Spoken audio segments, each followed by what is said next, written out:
로마서 8장 1절 2절 말씀 보겠습니다.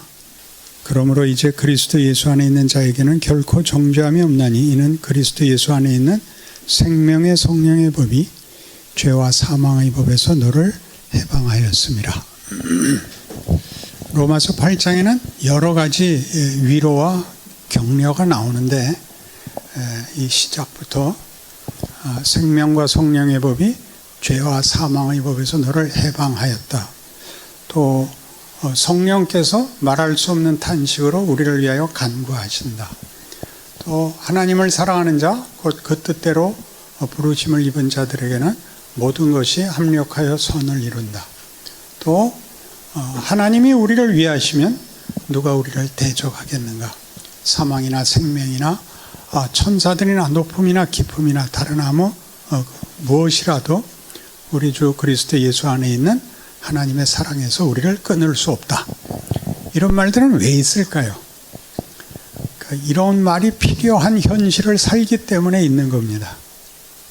그러니까 구원을 얻으면 완벽해지지 않는 이 인생을 살아야 한다고 성경이 얘기하고 있는데 우리는 대부분 구원을 받았으니 완벽해야 된다고 생각을 하고 완벽하지 않은 현실에 대해서 회개라는 그 중화제 밖에는 그 해결할 방법이 없는 현실을 대부분 삽니다. 늘 승리하고 늘 괜찮다 그런 얘기가 아니라 고난과 신앙적인 불만 혹은 후회, 실패라는 현실이 당연한 것이다 라는 얘기를 성경이 하고 있습니다. 로마서 5장 8절에 의하면 외우시나요? 한번 외워보실래요? 로마서 5장 8절이 뭐였죠? 우리가 아직 죄인 되었을 때 그리스도께서 우리를 위하여 죽으심으로 아버지께서 우리에 대한 자기의 사랑을 확증하셨느니라. 언제 죽었다고요? 예수님이? 우리 죄인이었을 때. 시간적으로 역사적으로 따지면 태어나기 전에, 죄인이고 뭐고 전에, 2000년 전에 예수께서 우리를 위하여 죽으셔서 하나님이 우리에 대한 사랑을 확증하십니다. 하나님이 나를 위하여 그때 이미 죽으셨습니다. 그런데 뜻밖에도 우리는 예수를 어떻게 만나느냐 하면 예수께서 2000년 전에 나를 위하여 죽으신 예수를 이렇게 죄인으로 살다가 만납니다. 그렇죠? 부모가 믿는 부모일지라도 죄인으로 태어난다는 건 다 아시죠? 예수께서 2000년 전에 우리를 구원하기 위하여 죄와 사망을 깨고 부활을 만들었는데 하나님은 우리를 시간 속에서 아담의 후손으로 태어나, 즉 죄인으로 태어나 예수를 만나게 하는 방식으로 자신의 자녀들을 부르십니다. 이 시간과 순서에 대한 이 이해가 매우 필요합니다.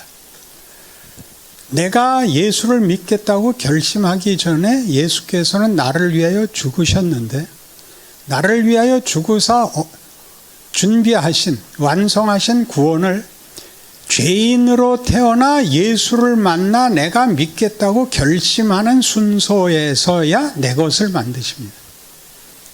내가 성공하느냐 실패하느냐는 여기서 자리가 없습니다. 여기서 중요한 자리는 이미 이루신 구원을 거꾸로 우리에게 적용하기 위하여 시간대로 살아서 우리 형편 속에서 하나님을 만나 내가 항복하는 자리를 요구하고 있다는 사실입니다. 그건 하늘에서부터 이렇게 분명히 은혜로 선물로 온 것이지만 내가 믿겠습니다라고 결심하는 것이 열매가 되는 시간과 과정과 무르익음을 요구하고 있죠. 그러니까 이 시간 내 역수는 이미 결정된 구원과 최종적 승리를 하나님이 나로 하여금 세상을 살아보고 예수를 만나고 납득하고 항복하고 소원하고 결심하게 하는 시간적 과정과 나의 항복의 결론을 만드는 시간 혹은 그런 경우를 만든다는 사실입니다. 이게 왜 중요하냐 하면 그 다음이 또 있기 때문입니다. 즉 예수께서 우리를 위하여 주고 인류의 대표 아담이 실패한 것을 예수가 성공시켰음에도 불구하고 우리를 태어날 때는 다 아담의 후손으로, 부모가 잘 믿으면 예수의 후손으로 태어나야 되는데 그러지 않기 때문에 유아 세례를 주잖아요. 죄인이라는 걸 인정하잖아요. 우리가 다 새로 태어날 때는 아담의 후손으로 태어나서 예수의 죽음이 가지는 구원이 우리 인생 속에서 누구에 의해서 그냥 우리께 되지 않고 예수 안에서 된 것을 우리가 확인하고 믿고 선택하게 만드는 이 방식이 살아가는 내내 예수를 믿은 다음에도 이 방법이 적용이 됩니다. 로마서 7장 18절, 로마서 7장 18절. 내 속 곧 내 육신에 선한 것이 거하지 아니하는 줄 아노니 원함은 내게 있으나 선을 행하는 것은 없노라. 내가 원하는 바 선은 행하지 아니하고 도리어 원하지 아니하는 바 악을 행하는도다. 만일 내가 원하지 아니하는 그것을 하면 이를 행하는 자가 내가 아니요 내 속에 거하는 죄니라. 그러므로 내가 한 법을 깨달았노니 곧 선을 행하기 원하는 나에게 악이 함께 있는 것이라.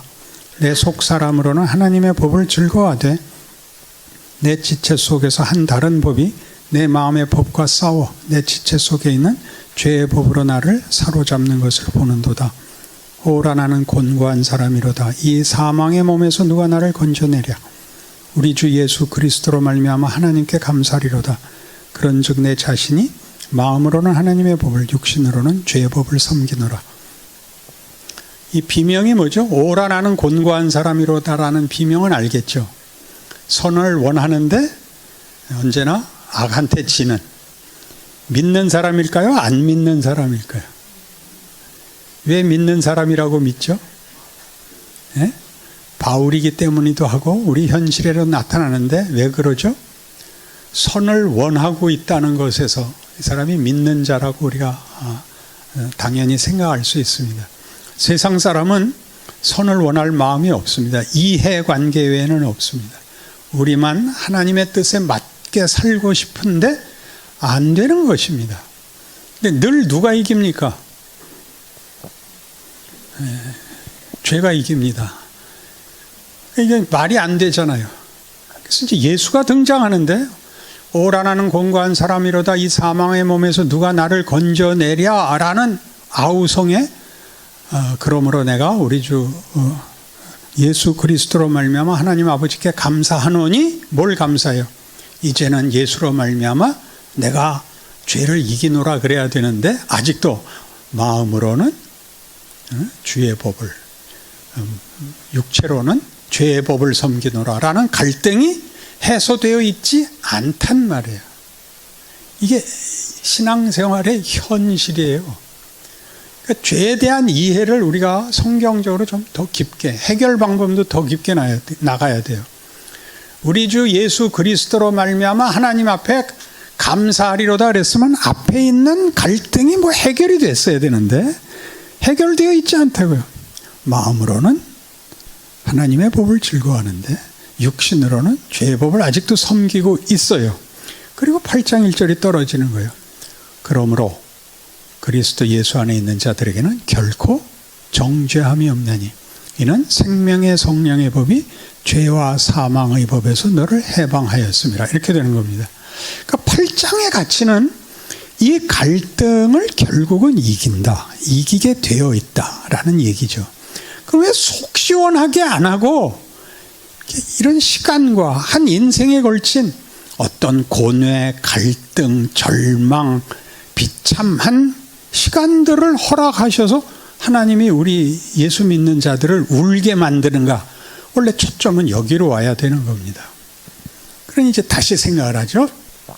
예수는 2000년 전에 우리가 아직 죄인 되었을 때, 우린 태어나지도 않았고 우리 조상들, 선조들은 예수를 부를 줄도 몰랐고 필요한 줄도 몰랐고 찾지도 않았고 자기가 죄인인 줄도 모를 때 예수께서 오셔서 우리를 위하여 죽습니다. 예수를 죽인 장면에서 십자가에서 예수의 마지막 기도는 이것이었습니다. 아버지여 저들을 사하소서. 저들이 자기가 하는 일을 알지 못하나이다. 알지 못하는 자를 위하여 믿거나 선택하기 이전에 구원이 성립되어 있죠. 그리고 이 구원으로 부르는 자들은 누구냐면 아담의 후손들입니다. 하나님을 외면한 자, 하나님을 잊은 자. 그러니까 우리가 아직 죄인 되었을 때라는 말은 지금까지 계속 주님 다시 오시는 때까지 계속 유효한 현실이고 조건인 것입니다. 거기서 우리가 예수를 만났습니다. 그리고 우리는 예수를 믿기로 했습니다. 그래서 아담의 후손으로 태어나서 예수를 개인적으로 영접하는 이 구원의 방식이 예수를 믿고 난 다음의 인생 속에서도 아담의 유전자 속에서 예수의 유전자를 받아들여 그 갈등이 일어나는 구조를 연장하십니다. 죄라는 생각이 안 나고 죄를 몰아내게 되어 있지 않고 둘이 갈등을 하는 인생을 살도록 해서 우리가 늘 지는 것 같은 것이 현실이랍니다. 그래서 로마서 8장에 하는 얘기는 전부 뭐냐 하면 걱정 마라. 네가 지지 않는다. 생명의 성령의 법이 죄와 사망의 법에서 너를 해방했다. 그럼 왜 아직도 죄를 지어야 합니까? 이제 원래 관점은 여기에 와야 됩니다. 우리는 내가 내 마음에 들지 않을 때마다, 내가 신자답지 않을 때보다 내 구원이 뭐에 미흡한 데가 있나? 어디가 잘못됐나? 이런 생각을 하죠. 이 문제의 가장 큰 이제 그 오해가 구원파입니다. 지금도 구원파가 있고, 역사적으로 구원파는 늘 있었는데 가장 맹위를 떨친 유명한 사람은 워치만입니다. 워치만이는 그래서 이 갈등 구조를 잘못 이해해서 영에 속한 사람, 육에 속한 사람 이렇게 나누어 버렸는데 둘이 다 있는 겁니다. 갈등 구조는 해결되지 않습니다. 영에 속한 사람, 우린 다 영에 속한 사람입니다. 그 다 육신, 육의 죄를 아직도 유전자로 갖고 있습니다. 구원파의 약점은 제대로 된 구원을 받으면 죄가 없어진다고 보는 겁니다. 그런데 성경이 그러므로 그리스도 예수 안에 있는 자들에게는 결코 정죄함이 없나니 이는 생명과 성령의 법이 죄와 사망의 법에서 너를 해방하였음이라 라고 얘기하는 건 없어졌다가 아닌 이유가 뒤에 가면 저라는 로마서 8장 31절 그런즉 이 일에 대하여 우리가 무슨 말하리요? 만일 하나님이 우리를 위하시면 누가 우리를 대적하리요? 자기 아들을 아끼지 아니하시고 우리 모든 사람을 위해 내주시니가 어찌 그 아들과 함께 모든 것을 우리에게 주시지 아니하겠느냐? 누가 능히 하나님께서 택하신 자들을 고발하리요? 의롭다 하신 이는 하나님이시니 누가 정죄하리요? 죽으실 뿐 아니라 다시 살아나신 이는 그리스도 예수시니 그는 하나님 우편에 계신 자의 우리를 위하여 간구하시는 자시니라. 이때 우리는 누구예요? 신자들이란 말이에요. 하나님이 우리를 위하시면 누가 우리를 대적하리요? 라는 말은 이 죄와 그 의의 갈등 속에서 실패할 때마다 확인하려는 구절이에요. 납득이 좀 쉽게 안 가죠. 잘못한 건 잘못한 거죠. 빨리 끊어버리고 씻어버리고 다시는 죄를 짓지 않아야 된다고 생각하는데 성경이 우리에게 약속하는 바는 예수를 만났지만 그래서 예수의 유전자가 구원과 성령의 법이 들어왔고 부활과 운명이 약속되었지만 아담의 유전자가 여전히 도전하는 속에 있다 그래요. 그 갈등이 해결되지 않는다고. 그런데 겁내지 마라. 하나님이 그 아들을 보내셨고 너를 위하여 십자가에 그를 못 박은 정도의 구원이기 때문에 이 갈등에서 네가 이긴다 그러는 거예요. 오히려 문제는 뭐가 있냐면 왜 이 갈등 구조를 계속하느냐입니다. 구원을 얻으면 속 시원해지지 않는다는 것은 현실이잖아요. 구원 얻고 감동하고 방방 뜨는 거 약효가 몇 달 가요? 나 구원 확신 한 10번 했어요. 해마다 했어요. 해마다. 그 약효가 자꾸 줄어요. 다 경험했죠. 한국교회가 경험한 거예요. 성령 은사 받고 방언하고 병 고치고, 그게 문제가 있다는 얘기 아니라 다 고마운, 다 행복한, 다 놀라운 경험이지만 그걸로 인생이 해결되지 않는단 말이에요. 그건 그거고 현실은 여전히 현실이에요. 애들이 말 안 듣고 나는 아직도 만족스럽지 않고, 오라 나는 곤고한 사람이로다. 이 사망의 몸에서 누가 나를 건져내랴? 그래놓고 뭐라 그랬다고요? 우리 주 예수 그리스도로 말미암아 하나님께 감사하노니, 뭘 감사했죠? 내가 마음으로는 의의 법을, 육체로는 죄의 법을 섬기노라가 그냥 있다니까요. 우리 주 예수 그리스도로 말미암아 하나님 아버지께 감사한 내용이, 갈등이 그대로 있다니까요. 예수의 유전자와 아담의 유전자가 그냥 남아있다니까요. 왜 남겨뒀을까요? 이거랑 똑같은 질문입니다. 내가 예수를 만난 날 나를 그냥 천국으로 왜 안 데려가셨을까? 그랑 똑같은 질문입니다. 그리고 예수께서 로마서 5장식으로 이야기하면, 예수께서 그의 죽으심으로 우리를 죄에서 구하셨음은 화목된 자로서 그리스도의 살아계심으로 인하여는 얼마나 더 구원을 얻겠느냐, 이거 있죠. 예수가 죽어서 우리를 편들었다면 살아서는 얼마나 더 편들 것이냐.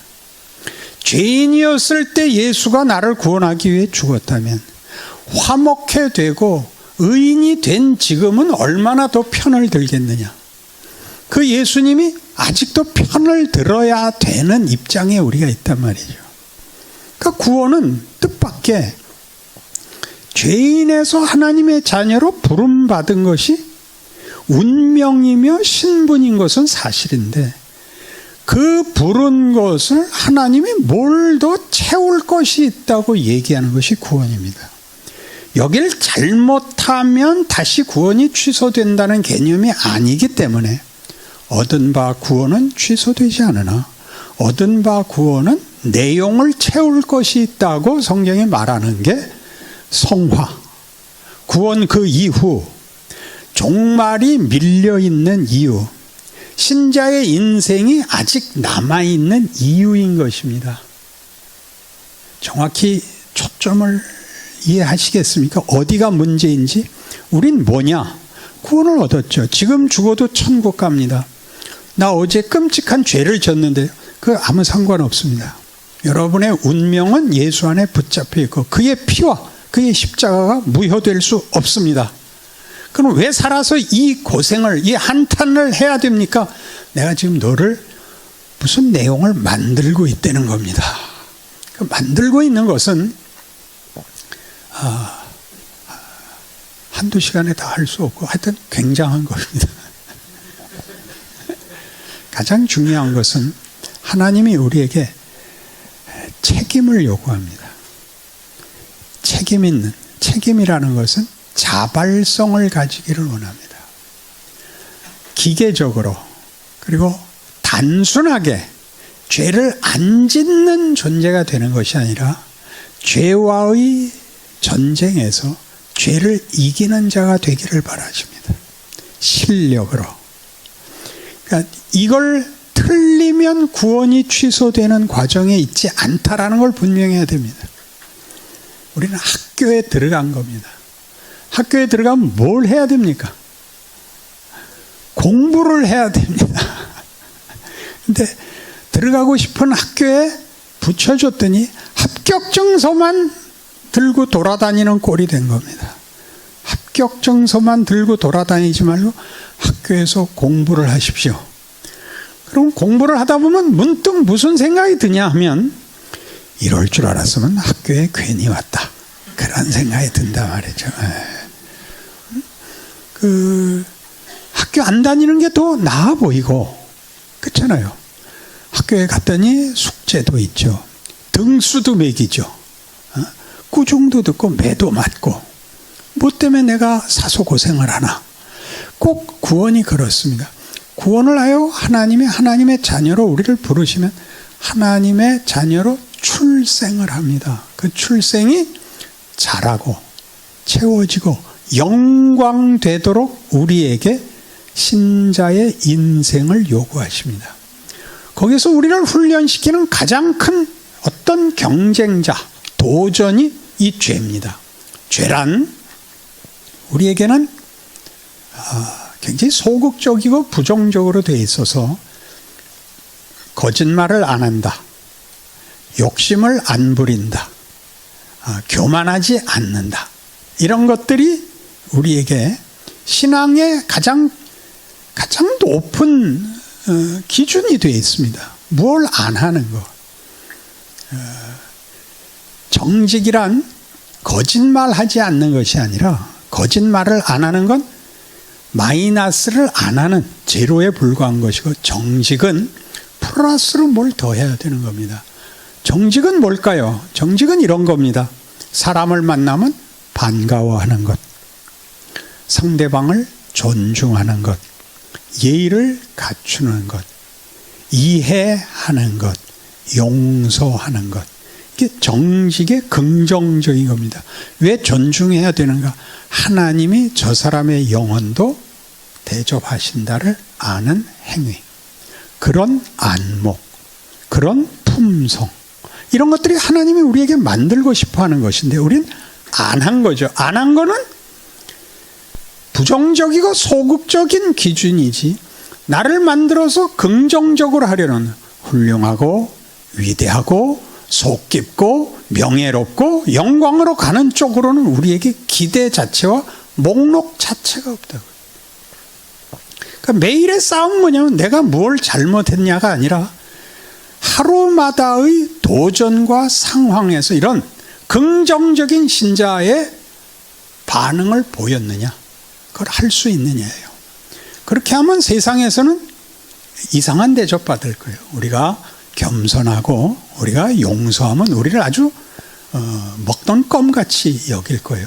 그 시험 속에서 하나님의 사람으로의 담대함과 실력을 발휘할 수 있는가를 우리 인생을 줘서 기회를 주시는 것이 신앙 인생입니다.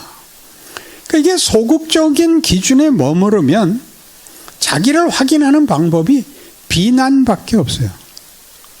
너는 왜 교만하냐? 너는 왜 기도 안 하냐?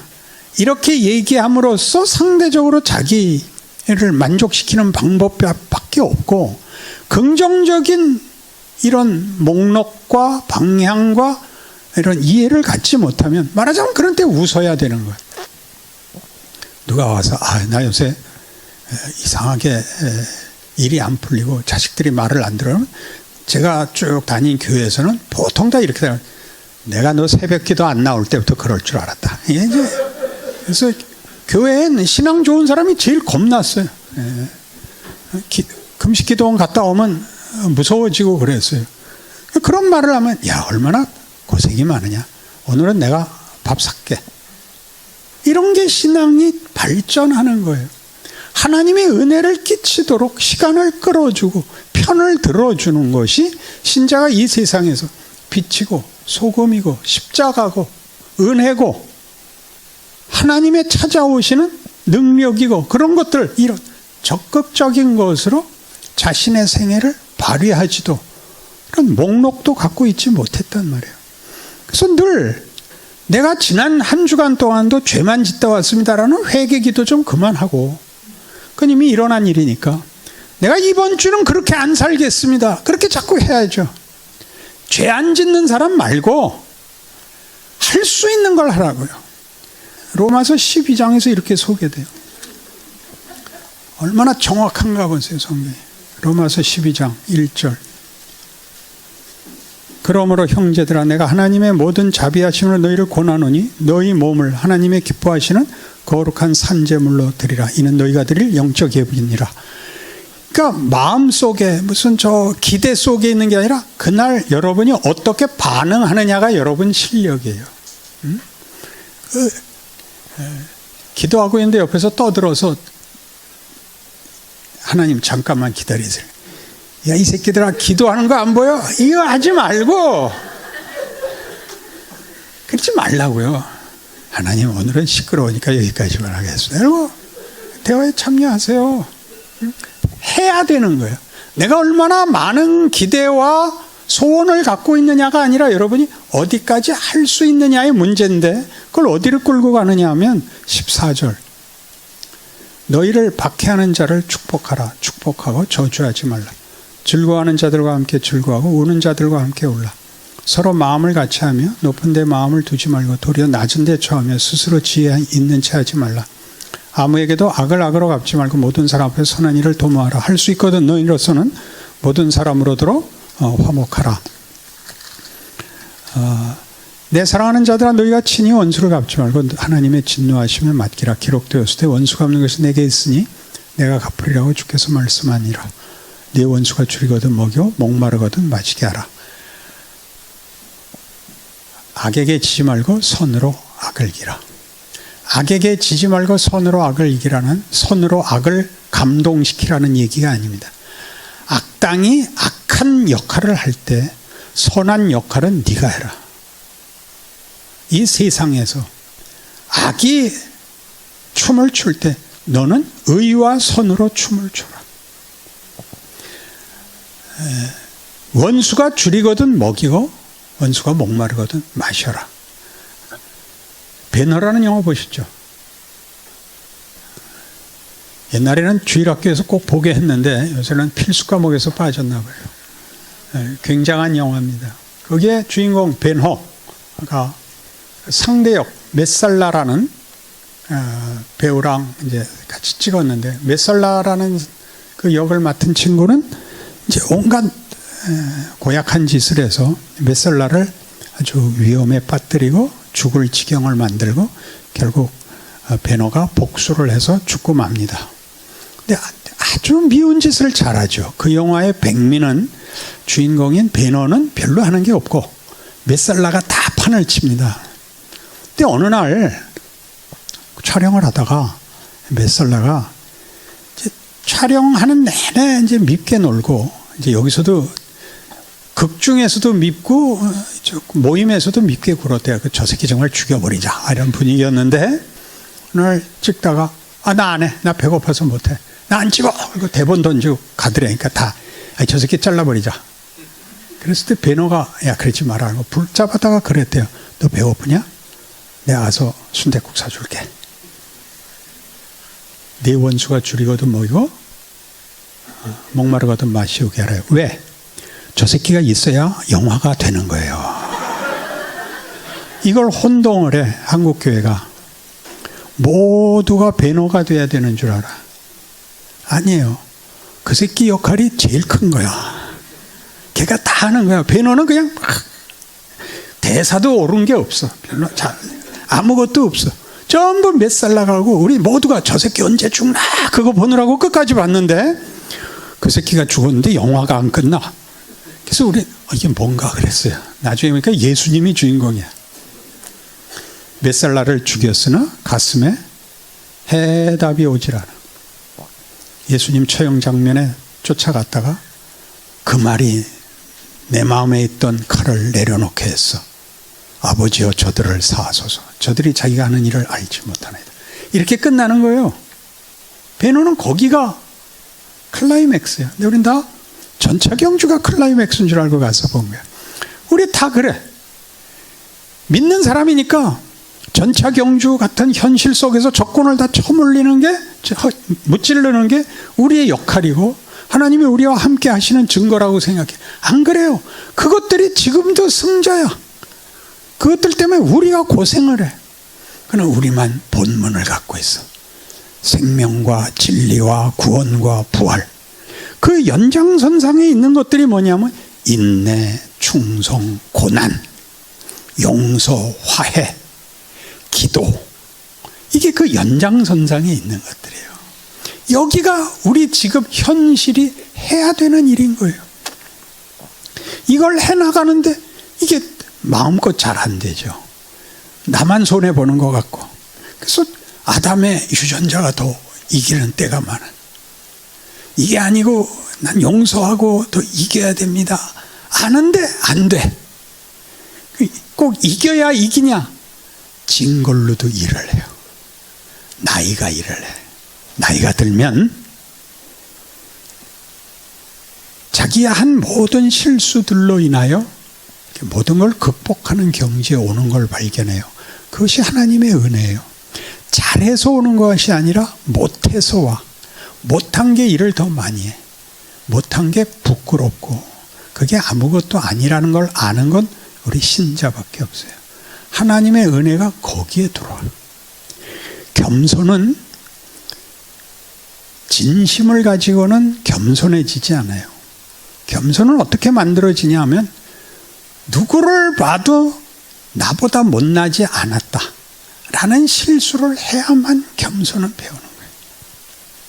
그러니까 하나님이 우리를 이 갈등 구조 속에 놓아둔 이유, 생명과 성령의 법이 이기니 걱정 말아라. 기왕 이길 거면 왜 구원받았을 때 데려가지 않고 이 진흙청에다 내버려 뒀냐? 거기서 너희 큰다 이거예요. 이게 커요. 얼마나 걸리냐 하면 환갑은 돼야 돼요. 그러니까 여러분들이 빨리 이걸 얻기를 바라는 이유는 딱 하나예요. 고통스러운 게 싫어서 그러는 거야. 고통이 없는 진지한 건 없어요. 눈물이 없는 위대한 건 없어요. 하나님이 우리를 도매금으로 물건을 상자 떼기로 이렇게 도매금으로 넘기지 않고 각각을 다 지지고 볶아서 영광되고 위대한 하나님의 사람으로 만들겠다. 그러는 것이 모든 신자의 인생인 거예요. 그래서 위대해집니다. 성경이 계속 그 약속을 하는 겁니다. 우리가 마땅히 빌 바를 알지 못하나 성령께서 말할 수 없는 탄식으로, 오죽하면 탄식을 하겠어요.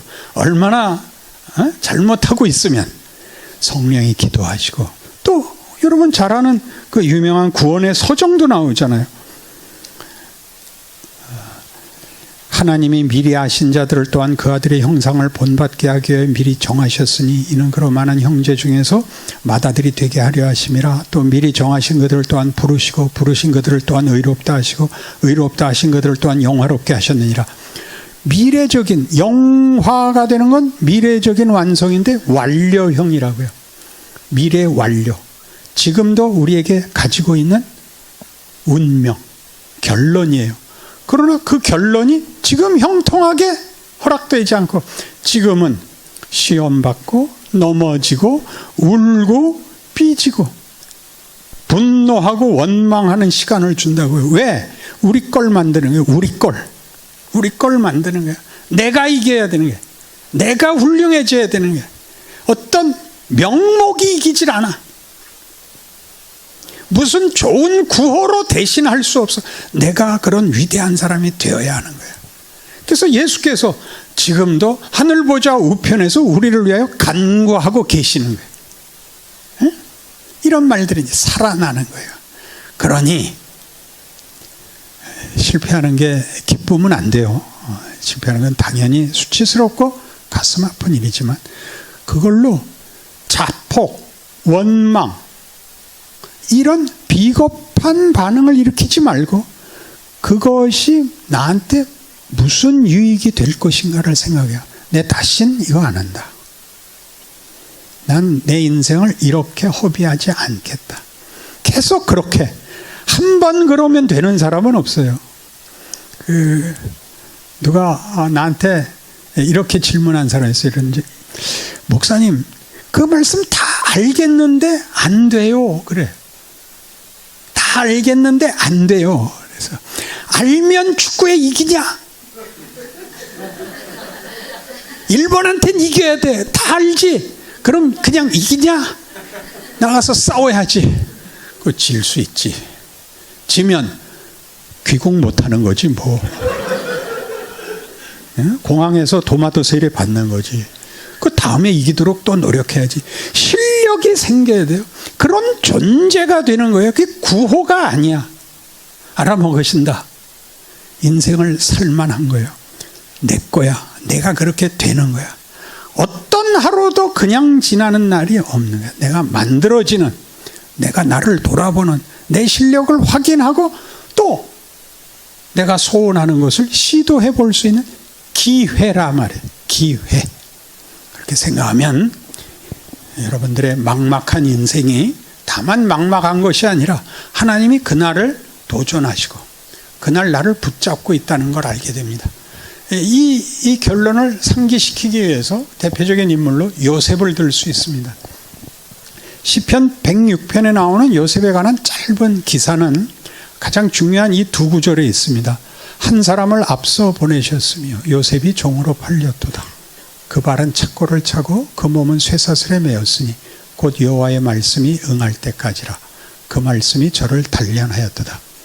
이 말씀이 저를 단련하고 그를 붙들고 있었다는 것은 좋게 생각하면 우리가 낙관적으로 해석을 하고 싶은 것은, 그러니까 요셉이 환난 중에도 말씀을 붙잡고 있었다, 그렇게 우리 듣고 싶은데 그렇지 않습니다. 그 발은 착고를 차고 그 몸은 쇠사슬에 매였다에, 그 몸은 쇠사슬에 매였다에 그 몸에는 번호가 붙어 있습니다. 풋노트가 이제 성경 맨 밑에 난하주에 희혼이라고 되어 있죠. 그 몸이 쇠사슬에 매인 게 아니라 혼이 매였답니다. 근데 매였다도 의역입니다. 직역은 혼을 쇠사슬이 꿰뚫었다, 그런 뜻입니다. 그러니까 무슨 뜻이냐 하면 몸만 묶여 있은 게 아니라 정신이 넋이 빠졌었다. 혼비백산했었다. 무엇을? 자기 인생을. 이게 뭔가? 이게 뭔가? 왜요? 아버지한테 사랑받다가 그 꿈꾸고 괜히 잘난 척 했다가 형들한테 죽을 뻔했다가 팔려서 노예가 되고 거기서 믿음 지켰다가 감옥 가고 무슨 정신이 있었겠어요? 그 총리가 되지만 그는 자기 인생을 납득할 수가 없습니다. 그런데 기근이 들고 형들이 쌀 사러 옵니다. 요셉이 무슨 생각을 했죠? 내 인생은 우연의 자리가 아니라 하나님이 준비했던, 목적했던 인생이구나. 그때 그 꿈이 무슨 꿈인지 비로소 알게 되는 거예요. 그래서 어떤 결과가 나왔죠? 형들을 용서하죠. 형님들, 나를 여기 보내신 분은 형들이 아니라 하나님이십니다. 내 인생은 억울하지 않습니다가 되죠. 우리 인생은 거의 수동태로 붙잡혀 있습니다. 하나님이 도전하십니다. 해봐. 내 실력을 확인해봐. 그리고 우리의 반응은 하나님 너무하십니다. 하나님 너무하십니다. 욥의 고백은 이렇게 됐어요. 욥기 7장에 사람이 무엇이길래 내까지 꽤 뭐 하나 잘못했었는데 하나님 같은 분이 시시하게 와서 째째하게 나보고 뭐라 그러십니까? 죽게 내버려 두십시오. 그게 욥의 아우성이고, 그렇잖아요. 하나님 그냥 내버려 두세요. 이렇게 살다 죽을게요. 그냥 지워버려 주십시오.